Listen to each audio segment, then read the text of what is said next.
बात सुन उनकी नींद खुल गई। वो तुरंत शैया से उठकर इधर उधर देखने लगे। वहां का नजारा देख वो हैरान रह गए। बाहर भगदड़ मची हुई थी।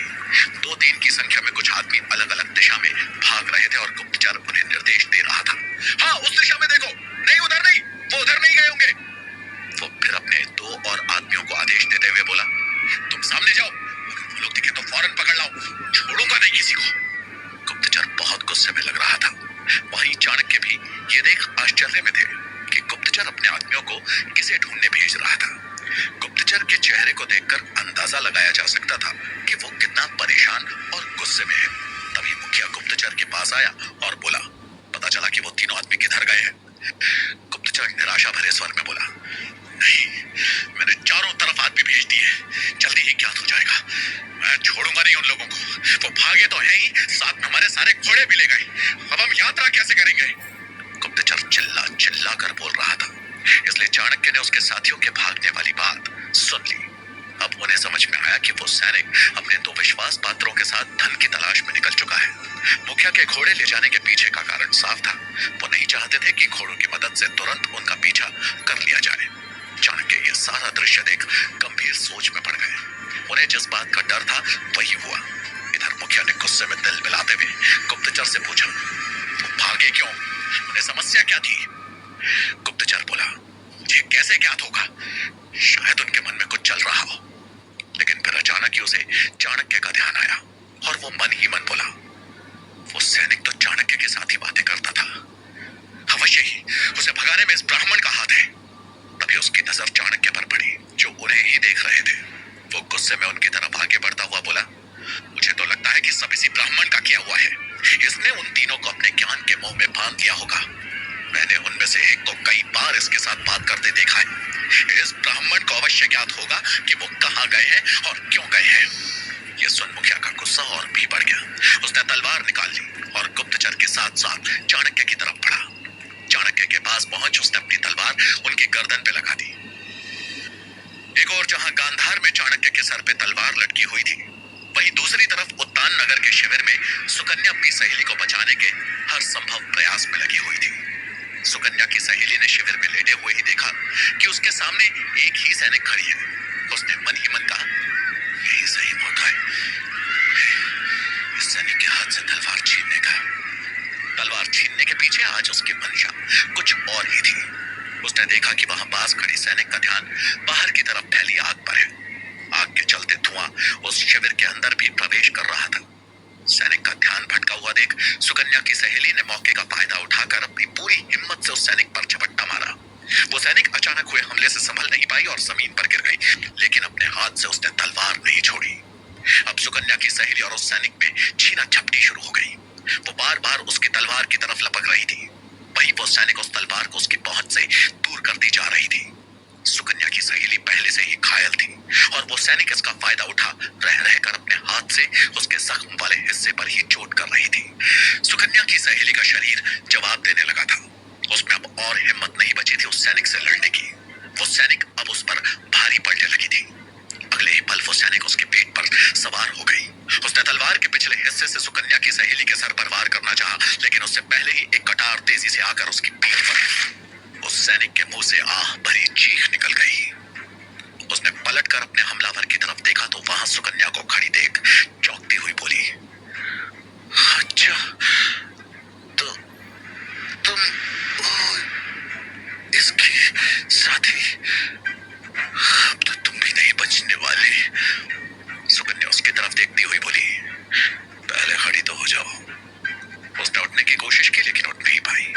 सुकन्या उसके नजदीक आई और बोली, हाँ, मैं हूं इसकी साथी, लेकिन अब तुम्हारा सत्य जानने का कोई फायदा नहीं, क्योंकि तुम अब मरने वाली हो। ये सुन उस सैनिक को गुस्सा आ गया। उसने पूरी हिम्मत जुटाकर सुकन्या पर तलवार का वार किया, लेकिन सुकन्या ने फुर्ती से किनारे होकर उस वार से खुद को बचा लिया। अगले ही पल उसने उस सैनिक का हाथ पकड़कर अपनी सहेली के ऊपर से उठाया और जमीन पर पटक दिया। सैनिक के हाथ से तलवार छूटकर नीचे जा गिरी। सुकन्या ने तुरंत उसकी पीठ में घुसी अपनी कटार निकाल ली और उसके हृदय को निशाना बना वो कटार उसके सीने में उतार दी। वो सैनिक अब छटपटाते हुए अपनी अंतिम सांसें ले रही थी। सुकन्या उसकी तरफ देखती हुई बोली, ध्यान से देख लो मुझे। मैंने तो अपनी सहेली को बचाकर उसकी मदद की, लेकिन तुमने किसके लिए जान दी? उस केतकी के लिए जो यहाँ की औरतों को अपना जीवन आजादी से जीने नहीं देती, या फिर उस सेनापति के लिए जिसने तुम सभी को गुलाम बना रखा है? सुकन्या उस सैनिक को घूर रही थी और अपनी आंखों से उसके प्राण जाते हुए देखना चाहती थी। वहीं उस सैनिक ने मुस्कुराते हुए सुकन्या की तरफ देखा, फिर आंखों ही आंखों में उसकी सहेली की तरफ इशारा किया। सुकन्या उसे मुस्कुराता हुआ देखकर हैरान थी। उसने तुरंत पीछे पलटकर देखा तो उसके आश्चर्य की सीमा नहीं रही। उसकी सहेली ने तलवार को अपने पेट के आर पार कर रखा था। असल में जब सुकन्या और वो सैनिक लड़ रहे थे, ठीक उसी वक्त उनकी लड़ाई का फायदा उठाकर उसकी सहेली ने सैनिक की तलवार अपने हाथ में ले उसे अपने पेट में घोंप दिया। तलवार उसके शरीर के आर पार हो चुकी थी, पर वो चीखी तक नहीं। अब वो बदहवास हो वहीं गिर गई। सुकन्या तुरंत ही उसके पास भागी और उसका सर अपनी गोद में रखते हुए बोली, ये क्या किया तुमने मित्र? क्यों किया? क्या जरूरत थी इसकी? सुकन्या की आंखें एकटक उसकी तरफ देख रही थी। उसकी आंखों से आंसू बहने लगे थे। सुकन्या को देख उसकी सहेली की आंखों से भी आंसू बहने लगे। वो धीमी आवाज में बोली, मैं इस दुनिया में रहकर करती भी तो क्या करती, जिसके लिए मैंने इतना बड़ा कदम उठाया, अपनी साथी सैनिकों से विद्रोह किया। मेरा वो प्यार तो कब का ईश्वर का हो चुका है। मुझे भी उसके पास ही जाना था, ताकि कल को कोई ये ना कह सके कि मैंने उसके लिए कुछ नहीं किया। सुकन्या उसका हाथ अपने हाथ में लेकर बोली, नहीं मित्र, तुम्हें ऐसा नहीं करना चाहिए था। मैंने तो तुम्हें बचाने के लिए। उसकी सहेली अपने चेहरे पर मुस्कुराहट लाने की कोशिश करते हुए बोली, मुझे याद है कि मुझे यहाँ से निकालने के लिए वो आग तुमने ही लगाई थी, लेकिन मुझे ये भी पता था कि हम यहाँ से भाग नहीं पाएंगे। केतकी के रहते मैं उसके हाथों घुट कर नहीं मरना चाहती थी, और न ही तुम्हें मरते देखना चाहती थी। इसलिए यही एक रास्ता शेष था। नहीं मित्र, रास्ता और भी था। तुम मुझ पर विश्वास तो करती, हम यहाँ से भाग सकते थे। किसके लिए भागती मैं? पश्चाताप के लिए। मुझे मरना ही था। तुमने मेरी बहुत सहायता की। मैं धन्य हो गई तुम्हारी जैसी मित्र पाकर। बस जाते मेरा ये कार्य और कर दो। बोलते हुए उसने कातर निगाहों से सुकन्या की तरफ देखा। सुकन्या तुरंत बोली, हाँ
से झकझोरते हुए बोली, मित्र, मित्र। सुकन्या की गोद में उसकी सहेली के प्राण निकल चुके थे। सुकन्या को पछतावा होने लगा था और साथ ही केतकी पर गुस्सा आ रहा था। केतकी का ध्यान आते ही अब उसकी आंखें जैसे अंगार उगलने लगी। उसने तलवार अपनी सहेली के पेट से खींच ली और उसे पकड़कर प्रतिज्ञा लेती हुई बोली, मित्र, मैं तुम्हारी मौत को बेकार नहीं जाने दूंगी। अब इस शिविर में मेरा एक और लक्ष्य होगा, तुम्हारी मृत्यु का प्रतिशोध। अब यही तलवार उस केतकी की मौत बनेगी। वचन है मेरा तुमसे। ये वचन लेते हुए सुकन्या ने अपनी उस सहेली की ओर देखा और अपने दूसरे हाथ से उसकी खुली हुई आंखों को धीरे से बंद कर दिया। उसकी सहेली के मृत चेहरे पे एक अजीब सी शांति छाई थी। वहीं सुकन्या की आंखों में आंसू और हृदय में बेचैनी थी। जहां उद्यान नगर में सुकन्या एक नया लक्ष्य चुन चुकी थी, वहीं मगध में मंत्री शंभुनाथ का मुरा को कैद से रिहा करवाने और उसके पुत्र को ढूंढ निकालने का लक्ष्य पूरा ही नहीं हो पा रहा था।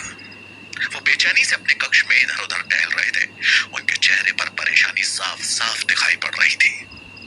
इस समस्या की घड़ी में उन्हें आचार्य चाणक्य की याद आने लगी थी।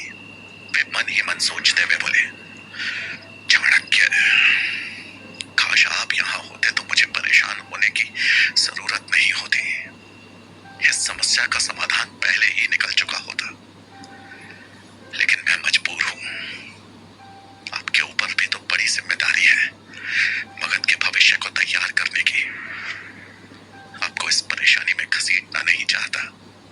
सोचते हुए वो टहल ही रहे थे कि अचानक उन्हें अपने कक्ष में अपने पीछे पैरों की आहट सुनाई दी। वो तुरंत चौकन्ने हो गए और जैसे पीछे पलट कर देखा कि सामने चंद्रगुप्त खड़ा था। शंभुनाथ के कुछ बोलने से पहले ही उसने झुककर उनके पैर छुए। शंभुनाथ गुस्से में बोले, मैंने तुम्हें मना किया था ना यहाँ से निकलने के लिए, फिर क्यों निकले यहाँ से? चंद्रगुप्त निराश स्वर में बोला, क्षमा कर दे मंत्री जी, परंतु एक बेगुनाह को फंसाकर मैं चुप नहीं रह सकता था। मैं बस आपको यही बताने आया था कि मैं बहुत जल्दी ही उस दासी की बेगुनाही साबित कर उसे कैद से छुड़ा लूंगा। शंभुनाथ ये सुनकर हैरान रह गए। उन्होंने उत्सुकतावश पूछा, लेकिन तुम क्या करोगे? क्या तुम्हारे पास कोई प्रमाण है? चंद्रगुप्त बोला, प्रमाण नहीं है, लेकिन उस प्रमाण तक पहुंचने का मार्ग मुझे मिल चुका है।